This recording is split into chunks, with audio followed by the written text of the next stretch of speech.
Jordan Clarkson para sa gilas sa FIBA Asia Cup Championship, rematch kay Wael Arakji at NBL player na nakatapatan ni Kai Sotto noon positibo sa ipinagbabawal na gamot. Yan ang ating mga pag-uusapan para sa video natin na ito.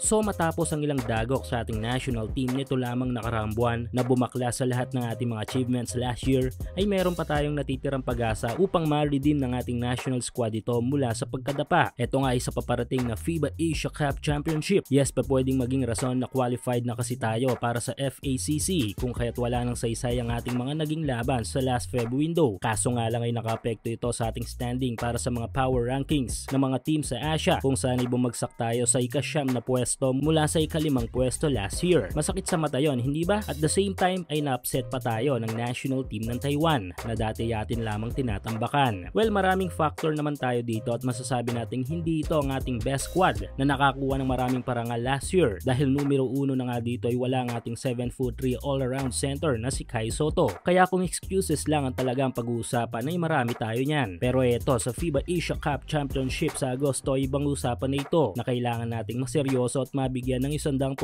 paghahanda dahil hindi lang ang pag-redeem ng gilas ang usapan dito dahil dito na rin nakasalalay ang ating ticket patungo sa World Cup. Pero hindi magiging madali ang tournament na ito para sa atin dahil pasok lahat dito ang mga top Asian team. Kaya naman dahil dito ay base sa naging performance ng ating national team last Feb window with Justin Brownlee ay nailalagay na naman sa usapin ang pagpalit ng naturalized player. Lalo na sa ngayon nalaglag na sa playoffs ang kupunan sa NBA na kinabibilangan ng ating NBA kababayan na si Jordan Clarkson. Matagal na usapin online kung sino nga ba kina JB at JC ang karapat-dapat na maging import ng ating national team. Kaso sineseparate ng sitwasyon ang usapin na ito. Kaya kung isipin ay papwede silang dalawa depende sa sitwasyon.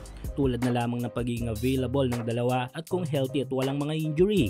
Pero sa FACC ay magiging mabigat ang usapin kung saan ay natatabig na rin ang performance na kaya nilang ilatag sa table. Ngayong available na si Clarkson na lumaro sa gilas dahil sa hindi magandang performance ng squad last Feb at posibleng pagpapahinga muna ni Brownlee dahil sa tuloy-tuloy na kompetisyon nito ay malaki ang tsansa na lumaro nga si Clarkson. Hindi natin sinasabi dito na mas malaki ang mayambang ni JC kay Brownlee ha. Ang atin lang kung sakaling magalanganin ang Kai Sotto sa FACC ay baka po pwede naman nating masubukan ng Clarkson sa gilas. Medyo hindi kasi tumatalab ang Brownlee sa gilas kapag walang Kaiju na atin nakita last Doha Cup at 3rd FIBA window. Kung sakali mapapanood natin ang rematch ni Jordan Clarkson at Wael Arakji at pagkakataon na ito upang makabawi ang ating NBA kababayan sa maangas na player ng Lebanon.